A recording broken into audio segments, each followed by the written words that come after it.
Hello friends, कैसे हैं आप सब। या देवी सर्वभूतेषु विद्यारूपेण संस्थिता नमस्तस्यै नमस्तस्यै नमस्तस्यै नमो नमः। संख्या पद्धति, number system to find the digit of unit place in power number. जो हमारे पास संख्याएं दी हुई हैं उनके किसी भी घातांक में इकाई का अंक क्या होगा, उस प्रकार के प्रश्न आज हम लेंगे। और आप पहला प्रश्न जैसा कि देख पा रहे होंगे, 122 की पावर 232 का इकाई का अंक क्या होगा। दोस्तों, इसका लॉजिक क्या है, आप सभी संख्याओं को जो 1 to 9 होती हैं सबको 4 टाइम मल्टीप्लाई करके देखते हैं। आपको यहाँ पर कुछ नया लॉजिक समझ में आएगा। देखिए, मैं आपको इन सब संख्याओं को, अगर हम 1 को 4 टाइम मल्टीप्लाई करते हैं तो 1 आएगा। को 4 टाइम मल्टीप्लाई करें क्या आएगा, 2 दूनी 4, 4 चौके 16, इकाई के अंक में क्या आएगा 6। अगर 3 को हम 4 बार मल्टीप्लाई करते हैं, 3 तिया 9, नम नम 81, 1। आपको एक बिल्कुल अद्भुत फैक्ट यहाँ पे पता लगेगा। 4 चौके 16, 6 छिकम छिकम 36, फिर 6। अब 5 एक एक्सेप्शनल केस है, इसमें पंजो पंजो 25, 25 25 625, 5 आएगा। 7 6 की पावर 4, छिकम छिकम 36, 6 फिर 36 का 6। ठीक है। और 7 की पावर 4, 7 7 49, 9 नम नम 81, 1। 8 की पावर 4, 8 की पावर 4, 8 8 64 का 4 और 4 चौके 16, 6। और 9 की पावर 4, 9 9 81 का 1, 1 की पावर 1। आप देख रहे हैं सभी जो हैं 1 और 6 के कंसेप्ट में आएंगे। ठीक है, तो हमने क्या करना, इसको पावर 4 में कन्वर्ट करना है। ठीक है, पावर 4 में कन्वर्ट करते हैं। अब दूसरा लॉजिक यहाँ पे हमें क्या समझ में आएगा, ऊपर यहाँ पर ली हैं, इन संख्याओं में इनको हम दो भागों में बांट लेते हैं। एक तो ऑड नंबर्स, ठीक है, और एक इवन नंबर। दो भागों में बांटा, ऑड नंबर्स और इवन नंबर्स। आप देख रहे हैं जिनमें 2, 4, 6, 8 है, इनकी जब भी पावर हम 4 करेंगे हमें यूनिट प्लेस पे 6 मिलेगा। ठीक है, और जो ऑड नंबर है 1, 3, 7, 9, इनकी पावर जब भी 4 करेंगे यूनिट प्लेस पे 1 मिलेगा। 5 की पावर 4 रखेंगे हमेशा 5 ही मिलेगा। 0 होगा तो वो तो अंडरस्टूड है, 0 ही आएगा। ठीक है, ये हमने हमने आपको एक मेन जो लॉजिक है इनका क्वेश्चनों का वो बताया। हमारे पास यहाँ दिया हुआ है क्वेश्चन 122, यानी कि 2 है, 2 raised to power 4 को कन्वर्ट कीजिए। अब इसको 4 से डिवाइड करते हैं हम, और ये हमारे पास आ जाता है 4 पंजा 20 और 4 अट्ठा 32, यानी कि 2 raised to power 4 कितना होता है 6। अब आपने क्या ध्यान रखना, 6 एक ऐसी डिजिट है जिसको जितनी भी बार मल्टीप्लाई करेंगे आपके पास यूनिट प्लेस पे 6 ही आएगा। तो इसका आंसर क्या हो गया हमारे पास, ए, यानी कि इसके यूनिट प्लेस पे क्या आएगा, हमें देखते हैं लॉजिक आपने यही इस्तेमाल करना है। यहाँ क्या है, 3 raised to power 4 में कन्वर्ट कर लेते हैं इसको। ठीक, इसको 4 से डिवाइड कीजिए, 4 वन जा 4, बचा 18, और फिर 4 से भाग करेंगे, सॉरी 4 चौके 16 है ना, और बचेगा 2, 28, 4 सत्ता 28। 3 raised to power 4, आपने क्या याद रखना, ये अभी अभी भी बताया था, देखो दोबारा एक बार ध्यान करा देता हूँ। जब भी कभी ऑड नंबर आएगा उसकी पावर 4 1 बताई थी। ठीक है, तो ये ऑड नंबर है, इसकी पावर 4 1 हो जाएगी, और 1 raised to power 4 47, that will be equal to 1। 1 को कितनी बार मल्टीप्लाई करेंगे हमारे पास 1 आएगा। इसका ऑप्शन ए हमारा सही आंसर होगा। नेक्स्ट में देखिए, 125 into 32 into 79 into 687, unit place देखना है आपने। 5 5 को 2 से गुना करा 10, 10 की 0 आ गई। अब किसी भी संख्या को कैसे भी गुना करते रहो, चाहे इसमें 9 से करो चाहे 7 से करो, तो आपके पास यूनिट प्लेस पे क्या आएगा, 0 आएगी। यूनिट प्लेस पे क्या आएगा, 0। इसमें हमने ज़्यादा कुछ नहीं सोचना, पहले से ही हमें यहाँ पर कन्फर्म हो जाता है। ठीक है, अब देखिए है ये भी ऑड नंबर वाला, बट यहाँ पे लॉजिक अलग आएगा। या यूनिट प्लेस पे यहाँ 3 है, 3 की पावर 4 को अलग कर लेते हैं, इसको 4 से डिवाइड कर दो, 4 चौके 16, 4 एकम 4, उसके बाद क्या बचेगा 3, 3 को अलग कर दिया। 3 raised to power 4 क्या होता है 1, 1 की पावर 41, ठीक, इंटू 3 raised to power 3, क्योंकि 3 ये जो 3 बचा है इसको अलग करना पड़ेगा। क्या आएगा 1, और 3 तिया 9, 9 तिया 27, 27 के यूनिट प्लेस पे हमारे पास क्या आ जाएगा इसके 7, यूनिट प्लेस पे क्या आएगा यहाँ पर 7। दोस्तों अगर चैनल सब्सक्राइब ना किया हो तो प्लीज़ चैनल। नेक्स्ट में देखिए 3 रेज़ टू पावर 94, आपको फिर क्या करना है। इसने कहा 3 रेज़ टू पावर 94 को 5 से भाग करने पर क्या शेष बचेगा। 3 रेज़ टू पावर आपने 4 में कन्वर्ट किया, 4 टू ज़ा 8, बचा कितना 1, 14, और 4 3 ज़ा 12, 2 बच गया, तो आपने ये 2 प्लस में लिख लेना है। ठीक है, जब हम 2 प्लस में लिखेंगे हम इसको कैसे कन्वर्ट कर सकते हैं। 3 रेज़ टू पावर 4 23 अलग कर लिया, इंटू 3 रेज़ टू पावर 2 अलग कर लिया। 3 रेज़ टू पावर 4 का मीनिंग क्या हो गया 1, और 3 raise to power 2 that is 9। आपके पास 9 बचेगा। 9 को अगर हम 5 से डिवाइड करें, 5 वन जा 5, क्या बचेगा, ये शेष आपके पास 4। तो यहाँ पे ऑप्शन हमारा कौन सा है, बी, यानी कि 4 जो है उसका सही आंसर होगा। नेक्स्ट में देखिए आपके पास बोला कि एक संख्या दी हुई है, यहाँ पर इन्होंने संख्या को 88 से भाग करने पर x और y का अंतर क्या होगा। संख्या में x और y इन्होंने मिसिंग की है। अब 88 के अगर हम फैक्टर बनाए क्या बनेंगे, 11 और 8। ठीक है, 8 से भाग करने की क्या विधि होती है। इस प्रश्न को करने से पहले हम विभाजन के नियम सीखते हैं। आज हम आपको यहाँ पर विभाजन के नियम भी समझ। देखिए अगर संख्या हमने 2 से भाग हो या नहीं होगी, कैसे पता लगाना है। इसके इकाई के अंक में क्या होना चाहिए, सम संख्या।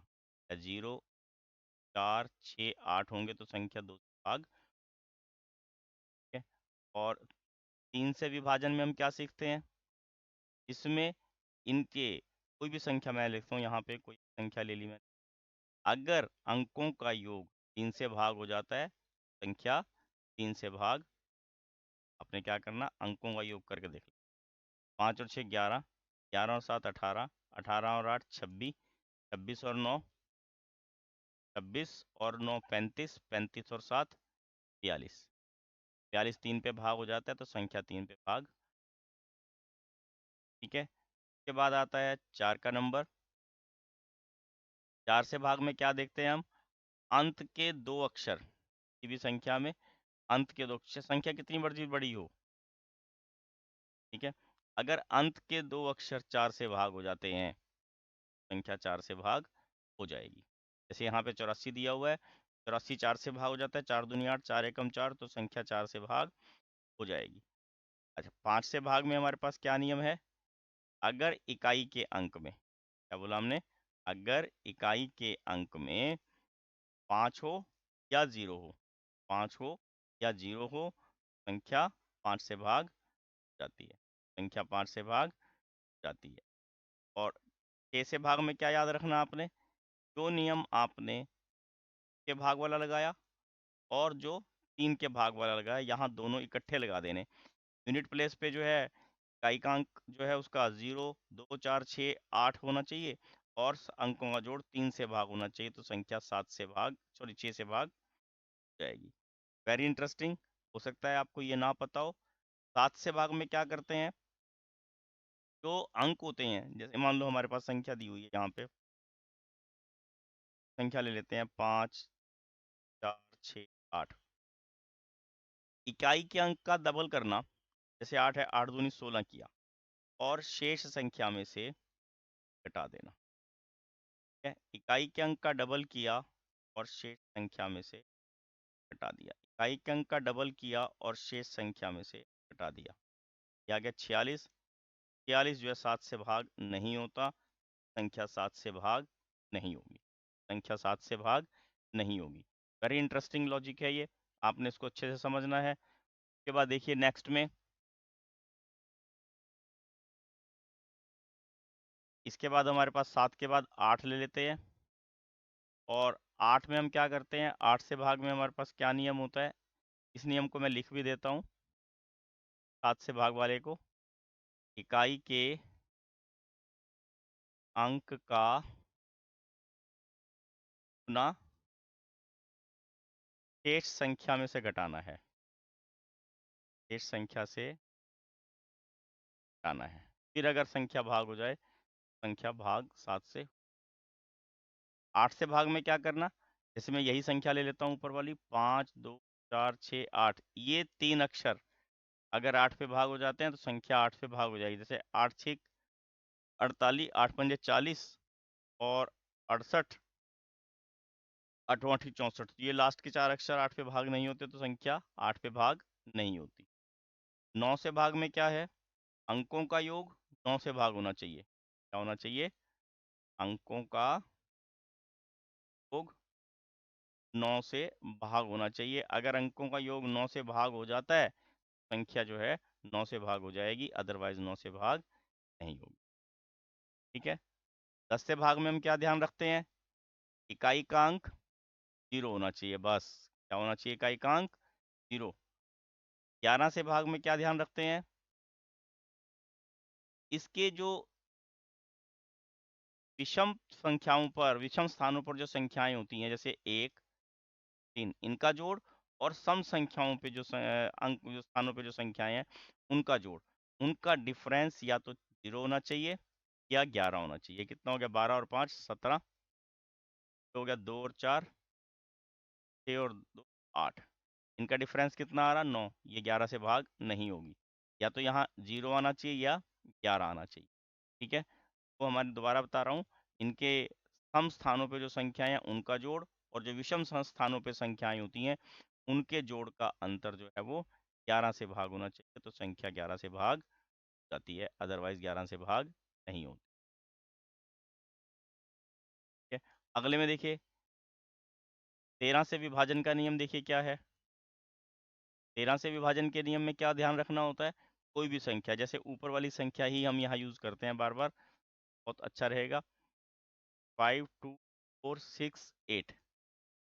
ठीक है, अब आप इसको देखिए, ये संख्या दी हुई है, इसको 13 से भाग होना है या नहीं होना, कैसे पता लगता है, इकाई के अंक का 4 गुना 8, 8 चौका 32, 8 को छोड़ देना और शेष संख्या में जोड़, 6 और 2 8, ये आ गया 7, ये आ गया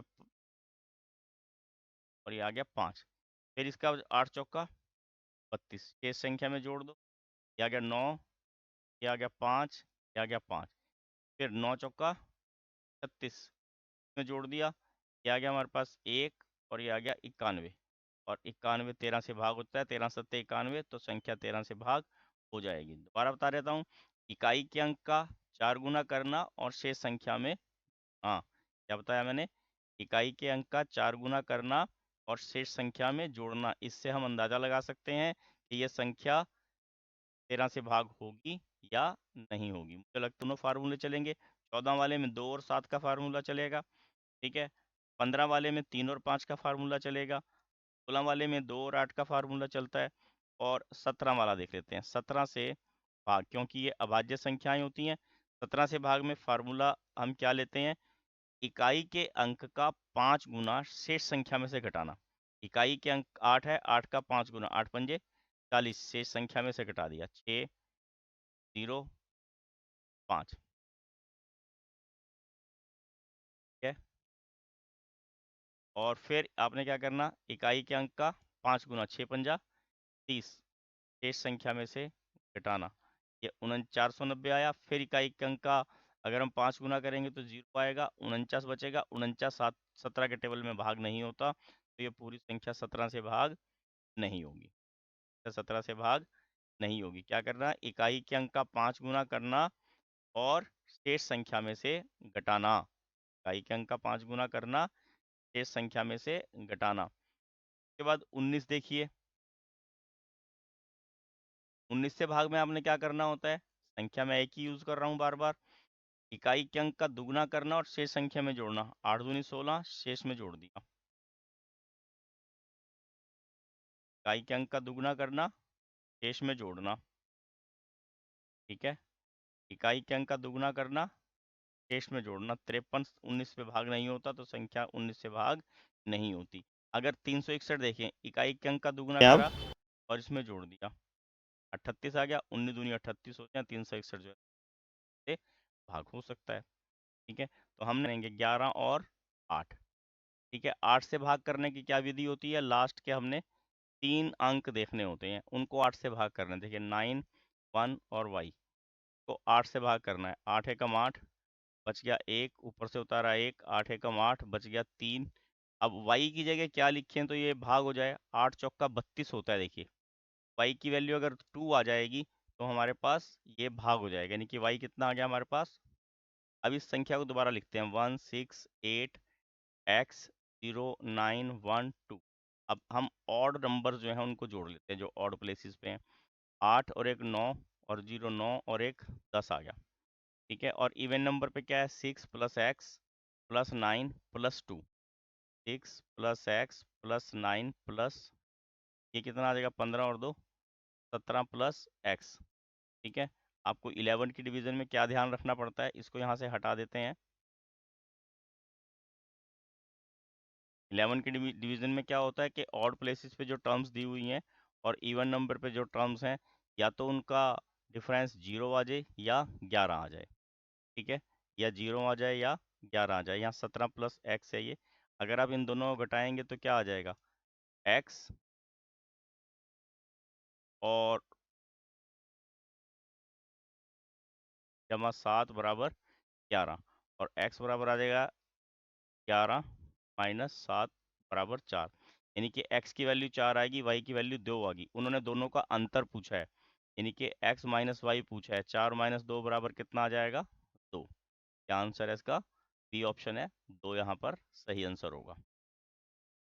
अगले में फिर यूनिट प्लेस वाला है। देखिए आपने क्या करना है, वहां पे मल्टीप्लाई करके देखो, 6 8 48, 48 का क्या बचेगा 8, 8 नम 72, क्या आ गया 2, 2 दूनी 4। यूनिट प्लेस पे क्या आएगा, 4। बिल्कुल ऐसे सम आते हैं, लंबी लंबी रकमें दे देते हैं वो, और बच्चे परेशान हो जाते हैं। केवल आपने यूनिट प्लेस देखना, बाकी को छोड़ते चले जाना है। ठीक है ना। नेक्स्ट सम में देखिए, 24.96 इंटू 10 माइनस 3.84 इंटू 10 का मानक रूप है। आपने मानक रूप का को पहले चेंज करना है। सबसे पहले आप देखेंगे जो आंसर दिए हुए हैं ना, वहीं से आपको पता लग जाएगा स्टैंडर्ड फॉर्म क्या होती है, मानक रूप क्या होता है। कि एक अंक के बाद आपके पास कोई भी टर्म होनी चाहिए। ठीक है, तो यहाँ मैं बिना कैलकुलेट करे बता देता हूँ, ये आंसर आएगा। परंतु कई बार वो क्या करते हैं कि इसमें और कुछ चेंजिंग कर देते हैं। अब ये आंसर कैसे आएगा, मैं आपको वो भी कैलकुलेट करके बता रहा हूँ, आप उसको भी देखिए। देखिए मैं मुझे सबसे पहले क्या करना है, 24.96 इंटू 10 है ना, इसको भी 10 में कन्वर्ट कर लेना है। और उसके मेरे पास तरीका क्या है, 0.0384। अब घटा लेते हैं इसको, 24.96 में से 0.384, 10 तो यहाँ रहेगा ना, इसमें से इसको लेस कर लेते हैं। यह जगह 6, यह जगह 1, और यह जगह 2, यह जगह 9.4। अब ये स्टैंडर्ड फॉर्म नहीं है। क्यों नहीं है स्टैंडर्ड फॉर्म, क्योंकि यहाँ 2 अंकों के बाद डेसिमल है। स्टार्टिंग में हमारे पास कितना अंक होने चाहिए, 1 अंक होना चाहिए केवल। तो आएगा 2.492216 इंटू 10 जब भी डेसिमल को हमने इधर को शिफ्ट करना तो पावर जो है वो बढ़ जाती है। अब नेक्स्ट देखते हैं। देखिए 897 गुना 10 की पावर 22 जमा 67.5 गुना 10 की पावर 21 के मानक रूप में 10 की घात का मान क्या होगा। तो हमने क्या करना है, इसको स्टैंडर्ड फॉर्म में चेंज करना है। स्टैंडर्ड फॉर्म में चेंज करने के लिए सबसे पहले हमें क्या करना पड़ेगा, इनको 89.7 इंटू 10 ये आ जाएगा ना। यहाँ पे हमने क्या किया, ये एक अंक के बाद डेसिमल शिफ्ट किया। मैं आपको समझा रहा हूँ, अगर हम डेसिमल को लेफ्ट की तरफ शिफ्ट करते हैं तो पावर बढ़ जाती है। ठीक है, तो पावर क्या हो जाती है, बढ़ जाती है। हमने क्या करना है, पावर अभी सेम करनी है, दोनों की पावर सेम करनी है। ठीक है, फिर इसको हम प्लस करेंगे, फिर बताएंगे इसका आंसर क्या आएगा। जैसे यहाँ पे मेरे पास 22 है, इसको 22 बनाने के लिए मुझे क्या करना पड़ेगा, 6.75 इंटू 10 ठीक है, और ये आ जाएगा 897 इंटू 10 तो हमने अगर प्लस करना है तो प्लस कर सकते हैं। और प्लस करके मेरे पास क्या आ जाएगा, 0.75, और 13 का 3 हंसी लगा 1, तो 9 इंटू 10 स्टैंडर्ड फॉर्म में चेंज करना है दोस्तों। स्टैंडर्ड फॉर्म में चेंज करने के लिए मुझे डेसिमल को कितना शिफ्ट करना पड़ेगा, 1, और ये 2। 9.0375 इंटू 10⁻², शिफ्ट किया तो क्या आ जाएगा यहाँ पे 20, पड़ गया ना, क्या आ गया यहाँ पे 20, और इस इसका सही आंसर होगा। अगला देखते हैं, -7 और -2 के बीच वाले पूर्णांकों का गुणनफल होगा। अब -7 और -2 के बीच में क्या है, -6, -5, -4, -3, है ना, 3, 4, 5, 6, इनको गुणा कर लेते हैं, 6 पंजे 30, और ये प्लस के आगे, और ये आगे 4 तिये 12, 12 तिये 30, 360, कितना आ गया ये 360। अब यहाँ पर इन्होंने ऑप्शन में गलती की है, यहाँ पर ये प्लस का 360 होना चाहिए, क्योंकि यहाँ पे 4 टाइम्स हैं, जब भी ऑड टाइम्स हो माइनस में आंसर आएगा, और इवन टाइम्स हो तो प्लस में आंसर आएगा। तो हमारे पास सही आंसर है जमा का 360।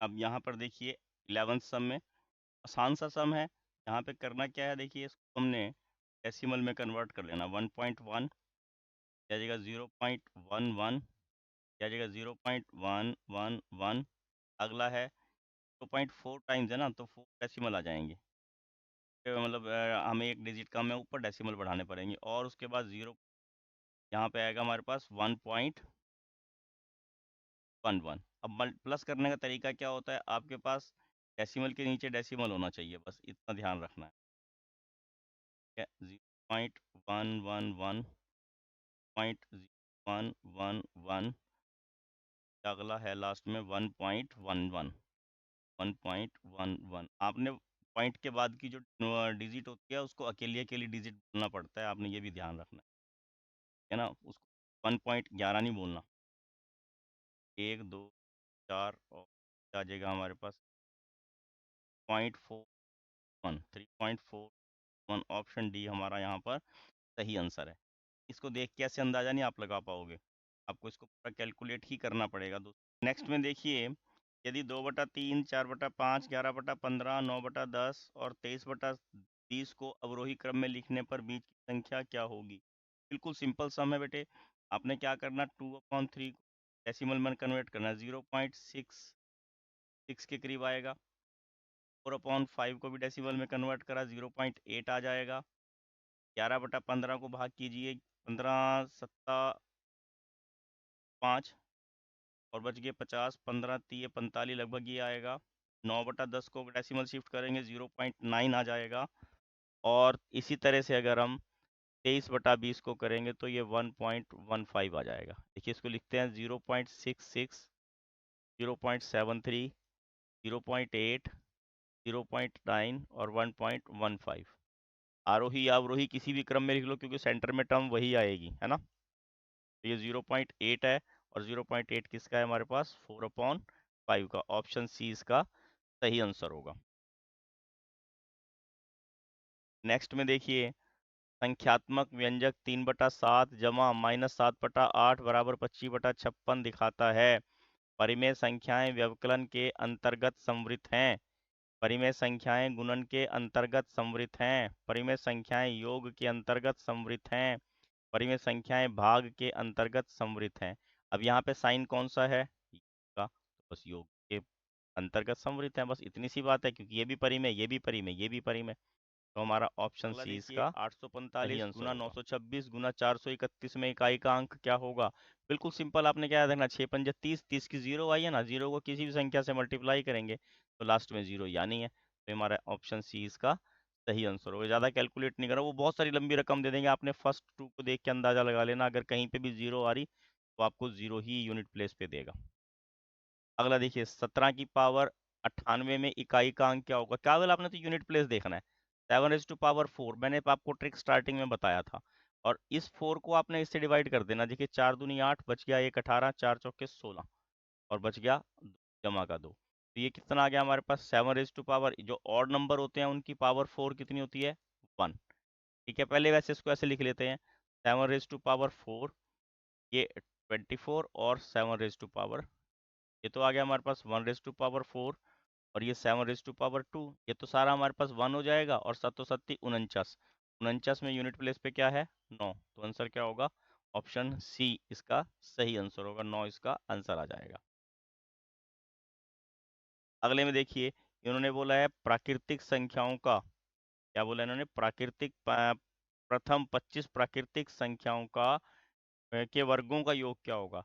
दोस्तों इसमें 3 लॉजिक हैं, मैं आपको तीनों यहाँ पे डिस्कस कर रहा हूँ, आपने उनको ध्यान करना है। उस प्रकार के प्रश्न आपको पेपर में अक्सर आते हैं, तो उसमें हम जैसे तो मान लो वो पूछे आपके पास प्राकृतिक संख्याओं का योग क्या होगा, तो उसका फार्मूला होता है n इंटू एन प्लस 1/2। ये क्या है हमारे पास, सम ऑफ n नेचुरल नंबर्स, ठीक है। और अगर वो इनके वर्गों का योग पूछ ले, तो क्या फार्मूला होता है n into n plus 1 into 2n+1/6। ये है वर्गों का वर्गों का योगफल, प्राकृतिक संख्याओं के वर्गों का योगफल, उसके लिए ये फार्मूला यूज करना पड़ता है, ठीक है। इसको दोबारा साफ साफ लिख देता हूँ ताकि आपको समझ में भी आ जाए। आपको ये लॉजिक एग्जाम में आता ही आता है, कोई भी आप बैंक का एग्ज़ाम देखेंगे, कोई पीओ का एग्ज़ाम देखेंगे, रेलवे का देखेंगे, चाहे आप कोई सी टेट वी टेट का देखेंगे, उन सब में इस प्रकार का, जैसे मैं 1+2+3+4 and so on for n, तो इसका फार्मूला है n इंटू n+1/2, ठीक है। और अगर इनका वर्ग बोला जाए 1 का स्क्वायर, 2 का स्क्वायर, 3 का square and so on so for plus n square, इसका फार्मूला है n into n+1 into 2n+1/6। और अगर क्यूब वाला पूछ लिया जाए 1 की पावर 3, 2 की पावर 3, 3 की power 3 and so on so for n की पावर 3, इनका सम पूछा जाए, तो इसका फार्मूला होता है n इंटू n+1 1/2, जो हमने ऊपर आ लिया था, और उसका सारे का स्क्वायर, ठीक है। जो ये लिया था ना, इसका यही इससे रिलेटेड हैगा, तो आपने यहाँ पर ऐसे ही याद रखना है। अगर आपसे पूछ ले n प्राकृतिक संख्याओं का योगफल, देखिए अगर वो पूछे n सम प्राकृतिक संख्याओं का योग, ठीक है, तो उसका फार्मूला होता है हमारे पास n इंटू n+1, ये फॉर्मूले आपको याद रखने हैं। और अगर वो विषम संख्याओं का योगफल पूछ ले, तो उसमें आपने क्या करना है, n, तो ये आ जाएगा हमारे पास n², क्या आ जाएगा वो n², ये फार्मूले आपको यूज होने हैं। अब यहाँ पर हमारे पास कौन सा फार्मूला है, 25 प्राकृतिक संख्याओं के वर्गों का योग, तो हमारे पास ये फार्मूला यूज होना है। आप यहाँ पे क्या पुट करोगे, देखिए 25 इसी के साथ नीचे कर देते हैं यहाँ पर,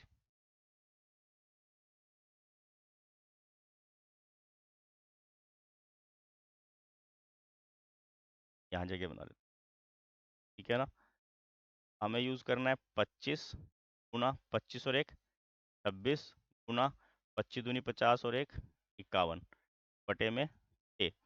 अब 2 से काटा यहाँ पे 13 आएगा, 2 से काटेंगे यहाँ 3 आएगा, 3 से काटे इसको 17 आया, 17 से इसको गुना करते हैं, 17×3 = 51 का 1, ठीक है। यहाँ बॉक्स में लिख रहा हूँ मैं इसको, 17×3 = 51 का 1 सिलेगा 5, 17 और 5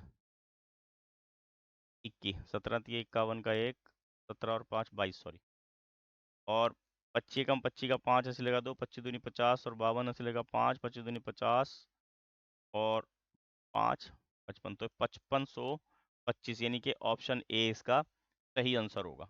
आपको ये फार्मूले याद रखने हैं, इन फार्मूले से आप इसको इजीली कर पाओगे। नेक्स्ट में देखते हैं, नेक्स्ट में इन्होंने पूछा है प्रथम 80 प्राकृतिक संख्याओं का योग। अभी प्राकृतिक संख्याएं बताई मैंने आपको, उसका क्या फार्मूला बताया था, n इंटू n+1/2। यहाँ पे कितना है 80 और 1 81 बटे 2, इसको काट दो, बिल्कुल इजी है। ये 0 आ गया, ये 4 आ गया, 8 चौका 32, 3240, ऑप्शन बी इसका सही आंसर होगा। नेक्स्ट में देखते हैं 99,116 में कम से कम क्या जोड़ा जाए कि वह 8 से पूर्णतः भाग हो जाए। तो आपने क्या करना, 116 लेना, लास्ट के 3 अक्षर लेने हैं। 8 की डिवीजन हमने आपको इससे पिछली वीडियो में डिवीजन के फार्मूले भी समझाए थे। क्या करना आपने, 8 सॉरी 8 एकम 8 पे जाएगा, ये 8 एकम 8 बच गए 3 36, 8 चौका 32 होते हैं और 8 पंजे 40, तो आपने क्या करना, 40 में से 36 को उल्टा घटा देना, क्या आ जाएगा हमारे पास 4। क्या ऑप्शन आंसर आ जाएगा हमारे पास यहाँ 4। यहाँ पर नंबरिंग गलत हो रखी है, उसको भी ठीक कर लेते हैं। एक्चुअल में 18th क्वेश्चन था ये, गलती से वहाँ पे 1 लिखा गया था। नेक्स्ट में देखते हैं, चार अभाज्य संख्याओं को उनके परिणामों के आधार पर आरोही क्रम में लिखने पर प्रथम 3 का गुणनफल 385 है और अंतिम 3 का 1001। इनमें सबसे बड़ी संख्या क्या होगी? आपने क्या करना, 385 के फैक्टर बना लीजिए। ठीक है, तो 5 से भाग करा, 5 सत्ता 35, बच गए 3, 5 सत्ता 35 और ये 7 और उसके बाद 11, 1001। अब ये मुझे इजी किस पे लग रहा है? मुझे ये लग रहा है कि 11 पे चला जाएगा, 11 से भाग करते हैं, 11 नम 99 और बचा ये 11 एकम 11 और ये 13 सत्ते 91। इनको हम तीन, सॉरी 3 नहीं है, 5 है ना, 5, 7, 11 और 13। इनमें सबसे बड़ी संख्या क्या है हमारे पास? 13। क्या है सबसे बड़ी संख्या? 13। उन्होंने कहा दी गई संख्याओं में सबसे बड़ी अभाज्य संख्या क्या है, तो हमारे पास क्या आ जाएगा 13। इसका बी ऑप्शन जो है सही आंसर होगा। तो देखिए, दो संख्याओं का गुणनफल तथा अंतर 85 और 12 है, के व्युत्क्रम का अंतर क्या होगा?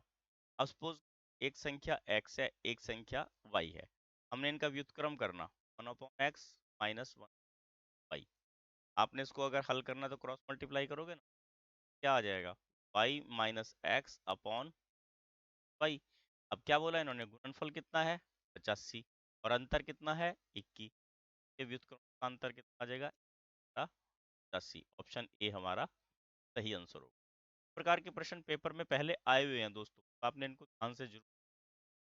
अब देखिए यहाँ पर भी इसी तरह का क्वेश्चन है, दो संख्याओं का योगफल, एक संख्या x मान लेते हैं, एक y मान लेते हैं, ये व्युत्क्रमों का गुणनफल निकालना। व्युत्क्रम होते हैं रेसिप्रोकल, ठीक है।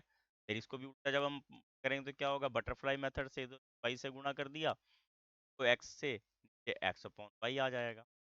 तो योगफल कितना होगा, और योगफल है, योगफल होगा 28 और गुणनफल कितना है 195, 28/195। ऑप्शन बी का सही आंसर होगा। नेक्स्ट में देखिए, दो अंकों की संख्या और उन अंकों को परस्पर में बदलकर बनाई गई संख्या के बीच अंतर सदा विभाजित होता है। 7 से, 9 से, 11 से, 21 से। 9 से कैसे आपने याद रखना, मान लो आपने 18 है, ये अंक बदल दिए, अंक बदल के क्या होगा 81 आ गया। ठीक है, मैंने कहा संख्या और उनके अंकों को बदलने पर बनाई गई संख्या के अंतर, अब इनको घटा के देख लीजिए। 11 में से 8 गए 3, ठीक है, और 7, 7 में से गया 6, 63 किसने भाग होगा 9 पर। अब आप इसी तरह 21 ले लो और 21 के अगर अंक बदल दें तो 12 आ जाएगा, दोनों का वो कितना आएगा 9। ये हमेशा 9 से जो है वो डिविजिबल है, किससे divisible होगा 9 से। ऑप्शन बी इसका सही आंसर है। ये एग्जाम में पहले भी पेपर में आया हुआ है क्वेश्चन। किसी संख्या को 64 से भाग देने पर 29 शेष बचता है, यदि उसी संख्या को 8 से भाग दें तो क्या शेष बचेगा?